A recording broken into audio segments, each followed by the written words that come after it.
Hello, another foreclosed property, another day in Lancaster, New City. Sa mga naghahanap pa ng Diana Townhouse, meron tayo ditong reopen, available foreclosed property ng BDO sa Kensington 9 in Lancaster, New City. Ito po ay malapit lang sa gate. Andyan lang yung gate banda, pag kanan mo, gate na yan dyan. Mga around 50 meters lang yung layo mula dito. Itong Diana Townhouse, reopen foreclosed property ng BDO with a lot area of 50 square meter and a floor area of 60 square meter. So paunahan lang po ito. Dahil ang presyo po nito 1.6, mahigit lang, no? Kung gusto nyo mag-inquire, kontakin nyo agad ako. Pabilisan lang po ang foreclosed property ng BDO.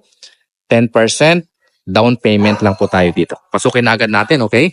So ang property line ninyo, magmula yan dito hanggang dito po sa poste. So ang kagandahan dito kasi sementado na po yung ating parking at saka